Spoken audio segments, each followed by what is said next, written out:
नमस्कार दोस्तों, मेरा नाम है रितेश और मेरे चैनल पे आपका स्वागत है। दोस्तों, आज बात करेंगे निर्मल पाठक की घर वापसी के बारे में। सोनी लिव की ये सीरीज है, डायरेक्टर है राहुल पांडे और सतीश नायर। दोस्तों, रिव्यू की शुरुआत करने से पहले एक रिक्वेस्ट आपसे कि यदि आपने अब तक मेरे चैनल को सब्सक्राइब नहीं किया है तो जरूर ही सब्सक्राइब कर लीजिएगा, क्योंकि वेब सीरीज और मूवीज के रिव्यू के साथ साथ आपको यहाँ मिलती है OTT की दुनिया की हर हलचल की जानकारी। दोस्तों, शुरुआत करते हैं स्टोरी लाइन से। हम देखते हैं निर्मल पाठक यानी वैभव तत्ववादी को, जो कि 24 साल के बाद बक्सर जिले में अपने गांव में लौटते हैं। गांव में उनका जोरदार स्वागत किया जाता है, परिवार उनके आने से खुश है। लेकिन जब वो गांव पहुंचते हैं तो उनको वहां कई विसंगतियां दिखती हैं, कई सामाजिक बुराइयां दिखती हैं। वो उसके खिलाफ आवाज भी उठाते हैं, लेकिन उनका यहाँ आने का अपना एक खास और निजी उद्देश्य भी होता है। तो फिर क्या होता है इस गांव का, क्या होता है निर्मल पाठक का, यही आप इस सीरीज में देखते हैं। दोस्तों, अगर इस सीरीज को ऊपरी तौर पे देखें तो ये आपको काफ़ी इंटरेस्टिंग लग सकती है और ये भी आपको लग सकता है कि इसमें काफ़ी गंभीर मुद्दे उठाए गए हैं। लेकिन जब आप इसको गहराई से देखेंगे तो आपको लगेगा कि यहाँ राइटिंग उतनी ऑथेंटिक नहीं है और बहुत सारी चीज़ें ऐसी हैं जो बहुत पुरानी हो चुकी हैं, आउटडेटेड हो चुकी हैं। दोस्तों, इस सीरीज में आपको जातिवाद दिखता है, इस सीरीज में छुआछूत का मुद्दा उठाया गया है, या फिर महिलाओं की स्थिति आपको दिखती है, अशिक्षा है, राजनीति है और अपराध की स्वीकार्यता भी आपको दिखती है। और ये सब देखते हुए आपको थोड़ा अच्छा लग सकता है। यहाँ आपको कुछ व्यवस्था की खामियां भी दिखती है, जैसे यहाँ एक स्कूल है जिसकी छत कभी भी गिरने वाली हो रही है। लेकिन दोस्तों, अगर गहराई से देखें तो आपको यहाँ राइटिंग उतनी सीरियस नहीं दिखती। ऐसा लगता है कि कुछ अलग दिखने की, कुछ खास दिखने की हड़बड़ाहट है यहाँ, और इसके लिए बहुत सारी चीज़ें ऐसी रख दी गई हैं जो कि अब आउटडेटेड हो चुकी हैं, जो कि बहुत पुरानी बात हो चुकी है। देखिए दोस्तों, यहाँ हम देखते हैं कि शुरुआत से ही कई गड़बड़ियाँ हमको दिखती हैं। जैसे एक ट्रेन बिहार में आ रही है और निर्मल को उसका सहयात्री कहता है कि भाई बिहार आ गया है, अपना सामान आप संभाल लीजिए। तो ऐसा ज़रूरी नहीं कि बिहार में जाते ही कोई ट्रेन किसी का सामान चोरी हो जाए। बहुत सारी ट्रेनें रोज बिहार से गुजरती हैं, बिहार से आती जाती हैं, लेकिन इतनी फ्रिक्वेंट चोरी की घटनाएं होती नहीं हैं। दोस्तों, यहाँ हम ये भी देख रहे हैं कि एक व्यक्ति का रिश्तेदार जब बक्सर आता है तो दूसरे जिले के लोग उसका अपहरण कर लेते हैं। अब ये बात बिल्कुल ही डाइजेस्ट नहीं होती। देखिए, बिहार में एक वक्त में अपहरण उद्योग जरूर बन गया था, लेकिन तब भी ऐसी हालत नहीं थी कि लोग मजाक मजाक में एक दूसरे का रिश्तेदार का अपहरण कर ले। ये अपहरण यहाँ मजाक के तौर पे ही दिखाया गया है। दोस्तों, बिहार में जातिवाद है, घनघोर जातिवाद है, लेकिन अब परिस्थितियां इतनी बुरी नहीं कि किसी समारोह में, किसी विवाह शादी में कोई जूठन को समेटने के लिए इकट्ठा हो रहा हो, या फिर कुछ बच्चे अगर खाना खा भी रहे हों तो लोग उनको इग्नोर कर सकते हैं। ऐसा नहीं कि उनके ऊपर बरसी पड़े। और दोस्तों, यहाँ देखिए, निर्मल पाठक का जो घर है वो पक्का घर है, 2 मंजिला घर है, उनके घर में गाड़ी भी है, यानी कि उनका परिवार जो है वो समृद्ध परिवार है। लेकिन वहाँ अब भी हम देख रहे हैं कि खाना लकड़ी के चूल्हे पे बन रहा है। तो यहाँ जो राइटिंग है वो आपको कंफ्यूज सी लगती है। आपको ये नहीं पता चलता कि राइटर आखिर आपको किस तरह के गाँव को दिखाना चाह रहा है।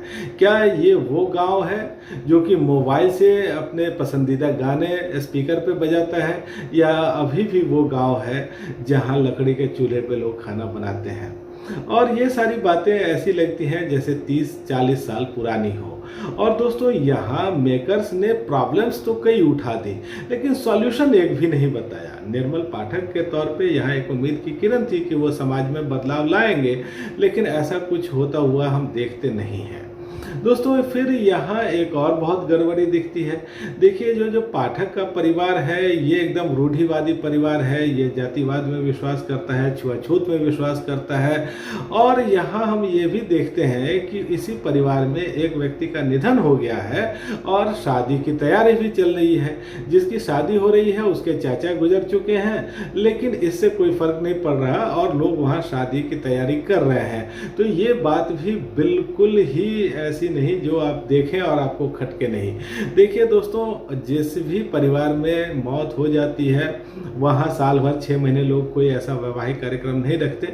यहाँ तो मरने वाले की 13वीं भी नहीं हुई है और जो मरने वाला है उसका भतीजा घोड़ी चढ़ने को तैयार है।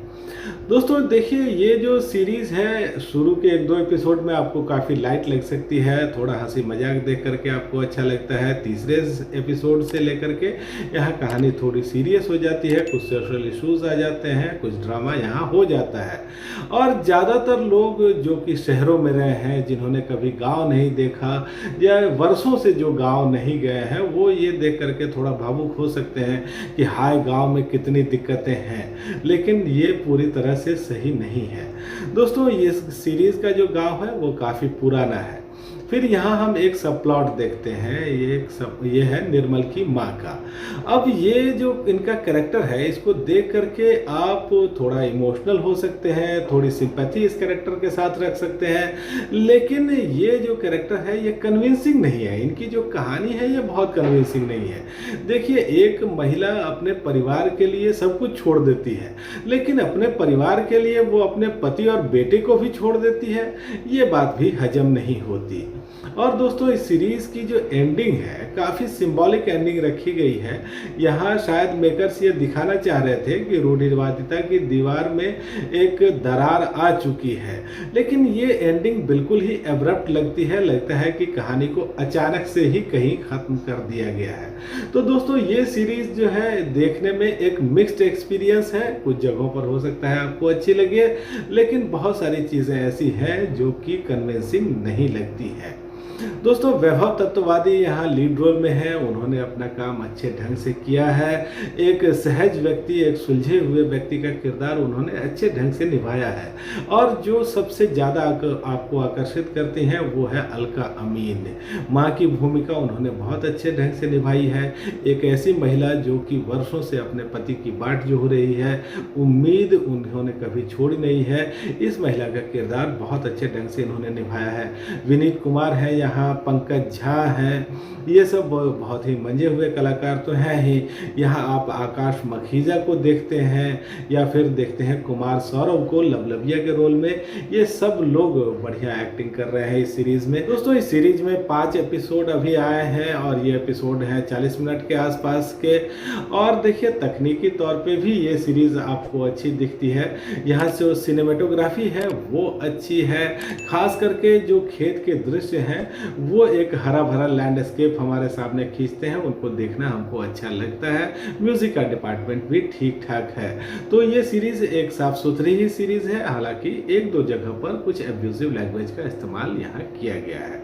और दोस्तों ये सीरीज मेरे लिए एक मिक्स्ड एक्सपीरियंस थी और इसीलिए जो मेरी रेटिंग है वो एवरेज ही रहने वाली है। मेरी रेटिंग है 5 में से 2.5 की। तो दोस्तों ये रिव्यू आपको कैसा लगा मुझे कमेंट करके बताइएगा। वीडियो अच्छी लगी हो तो लाइक और शेयर भी कीजिएगा। धन्यवाद।